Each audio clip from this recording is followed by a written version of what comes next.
Hello बच्चों, कैसे हो आप सब। स्टडी टाइम 11 में आपका बहुत बहुत स्वागत है।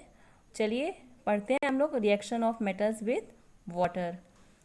बच्चों, जब हम वाटर का किसी मेटल के साथ रिएक्शन कराते हैं तब क्या होता है, बस हमें यही देखना है। चलिए स्टार्ट करते हैं। Like oxidation different metals react with water at different rate.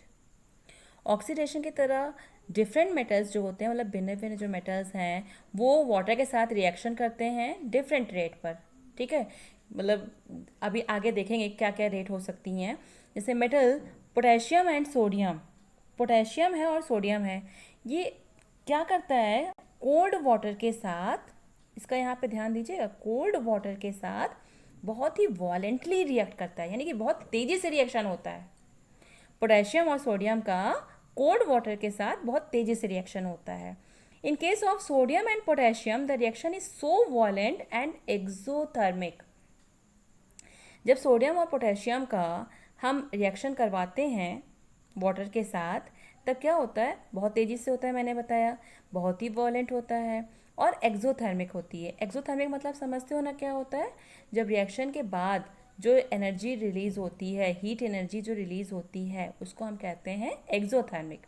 That the evolve hydrogen immediately catches fire. और इसमें जो हाइड्रोजन निकल रहा है इस रिएक्शन में, जब हम सोडियम का या पोटेशियम का वाटर के साथ रिएक्शन कराते हैं तब क्या होता है, तो उसमें हाइड्रोजन निकलता है। वो हाइड्रोजन जो होता है बहुत तेज़ी से आग पकड़ता है। ठीक, जैसे रिएक्शन देखिए, 2K + 2H2O is equal to 2KOH plus H2। AQ क्या है, aqueous, और G क्या है, यहाँ पर गैसियस फॉर्म है ये। ठीक, L क्या है, लिक्विड, S क्या है, सॉलिड फॉर्म। तो पोटेशियम का सिंबल क्या होता है, K होता है। पोटेशियम का जब हम वाटर के साथ रिएक्शन कराते हैं तो पोटेशियम हाइड्रोक्साइड बनता है, साथ में हाइड्रोजन गैस निकलती है और हीट एनर्जी निकलती है, यानी कि ये रिएक्शन कैसा हो गया, एक्सोथर्मिक हो गया। ठीक, अब सोडियम का वाटर के साथ रिएक्शन हो रहा है, 2Na + 2H2O is equal to 2NaOH, यानी कि सोडियम हाइड्रोक्साइड बन रहा है और हाइड्रोजन रिलीज हो रही है, साथ में हीट एनर्जी निकल रहा है। ये तो था पोटेशियम और सोडियम का। मैंने बताया पोटेशियम और सोडियम बहुत तेज़ी से रिएक्शन करता है वाटर के साथ। अब देखिए कैल्शियम का क्या होता है, calcium reacts with water in a less वॉलेंट manner. Calcium water के साथ रिएक्शन तो देता है, लेकिन इनका जो तीव्रता होती है वो कम होती है, यानी कि आराम धीमे धीमे ये रिएक्ट करते हैं। And the heat evolve in this reaction is not sufficient for the hydrogen to catch fire. इसमें जो हीट निकल रही है या हीट निकल रही है वो क्या होती है, वो इतना सफिशियंट नहीं होती है कि हाइड्रोजन आग इसमें पकड़े। मतलब इसमें भी हाइड्रोजन रिलीज हो रहा है, बट हाइड्रोजन तेज़ी से आग नहीं पकड़ता है। तो Ca + 2H2O, यानी कि Ca क्या है, कैल्शियम, कैल्शियम को वाटर के साथ रिएक्शन हो रहा है और is equal to CaOH whole twice plus H2। ठीक, चलिए अब मैग्नीशियम देखिए, मैग्नीशियम रिएक्ट करेगा जब magnesium react with hot water. Magnesium hot water के साथ रिएक्शन करता है, गर्म पानी के साथ, और क्या बनाता है, मैग्नीशियम हाइड्रोक्साइड बनाता है। ठीक है, अभी तक क्या देखा, सोडियम और पोटेशियम क्या था, कोल्ड वाटर के साथ रिएक्शन दे रहा था।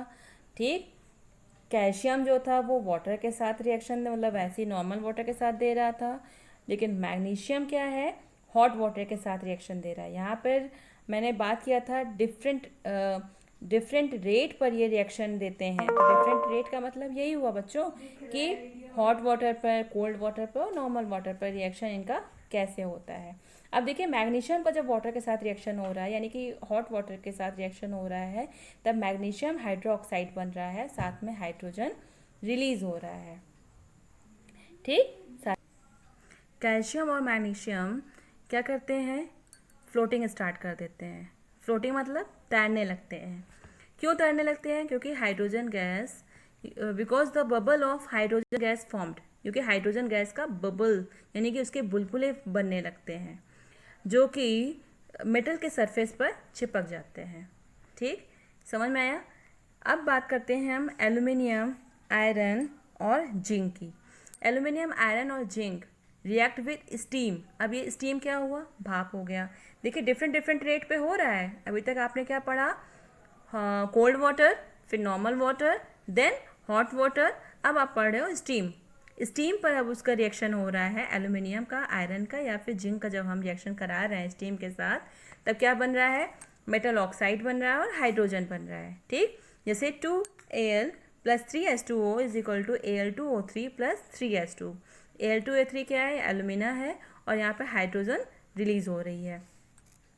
अब आयरन का 3Fe + 4H2O is equal to Fe3O4 + 4H2। यहाँ पर भी हाइड्रोजन रिलीज हो रही है।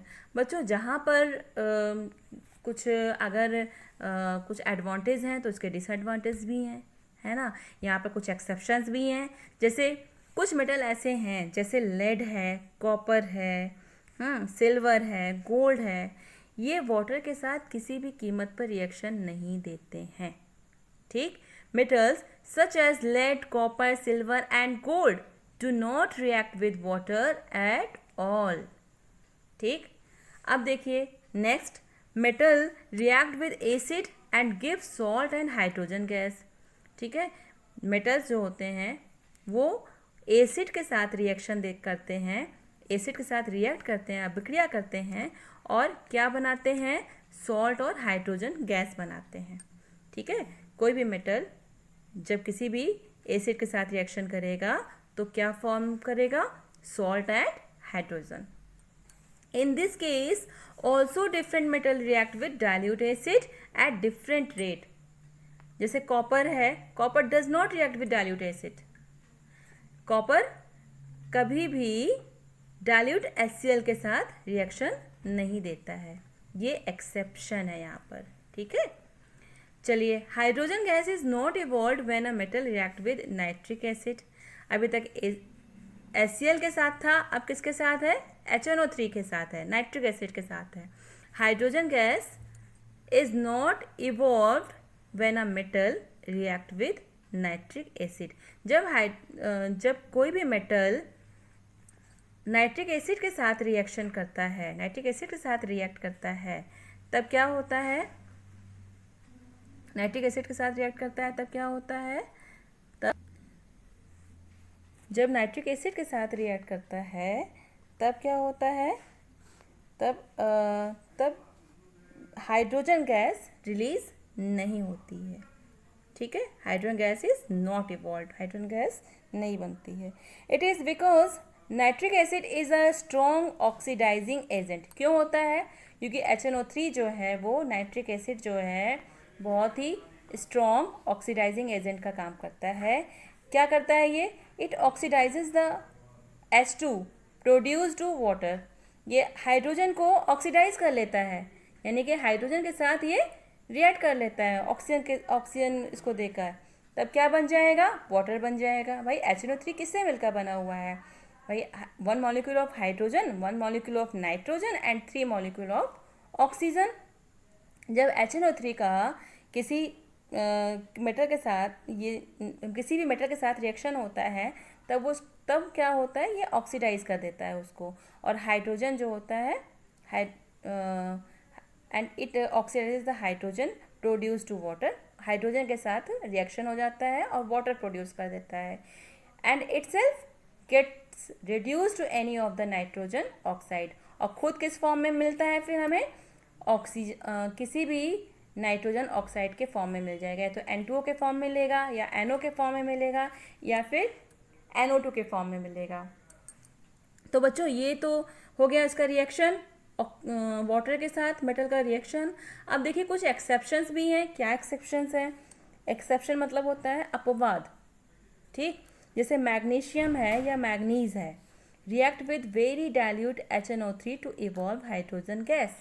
मैग्नीशियम और मैग्नीज जो हैं वो बहुत ही डाइल्यूट नाइट्रिक एसिड के साथ रिएक्शन करती हैं और हाइड्रोजन गैस देती हैं। ठीक है, हाइड्रोजन गैस मिल रहा है। जैसे Mg+2HNO3 is equal to MgNO3 whole twice plus H2, यानी कि मैग्नीशियम नाइट्रेट फॉर्मेशन हो रहा है यहाँ पर, और मैग्नीज के साथ रिएक्शन हो रहा है नाइट्रिक एसिड का, तो क्या बन रहा है Mn+2HNO3 is equal to MnNO3 whole twice plus H2, manganese nitrate का फॉर्मेशन हो रहा है। ठीक है, ये दोनों एक्सेप्शन है, मैग्नीज और मैग्नीशियम, या मैग्नीशियम और मैग्नीज। मैग्नीशियम को Mg से रिप्रेजेंट करते हैं और Mn को, मैग्नीज को Mn से रिप्रेजेंट करते हैं। ठीक है बच्चों, तो ये था आपका वाटर के साथ रिएक्शन। अब नेक्स्ट टॉपिक हमारा रहेगा एक्वारेजिया के बारे में आपको बताया जाएगा, और मेटल का किसी भी दूसरे, जैसे reaction of a metal with solution of other metal salts, किसी दूसरे मेटल सॉल्ट के साथ उसका रिएक्शन होता है तब क्या फॉर्मेशन होता है, ये हम देखेंगे अगले वीडियो में। ठीक है, और अब आपके लिए कुछ क्वेश्चंस हैं, इनको जरा सा आप क्लियर करिएगा। पहला क्वेश्चन ये है, why sodium kept immersed in kerosene oil. इसको आप लर्न करके रखिएगा और मुझे बताइएगा, why is sodium kept immersed in a kerosene oil. मैं फिर से बोल रही हूँ कि सोडियम को केरोसिन ऑयल में इमर्स्ड क्यों किया जाता है। ठीक, ये आप आंसर करोगे और मुझे इसका आंसर लिख कर दिखाओगे। ठीक है, और कुछ मेटल्स की नाम लिखोगे, ये आपका होमवर्क है, मेटल्स के नाम लिखोगे, साथ में उसके सिंबल्स लिखोगे। ठीक है, तो ये आपका होमवर्क है, इसे आप मुझे करके दिखाओगे। और ठीक है, अब मिलते हैं नेक्स्ट वीडियो में। Okay children, bye, thank you so much.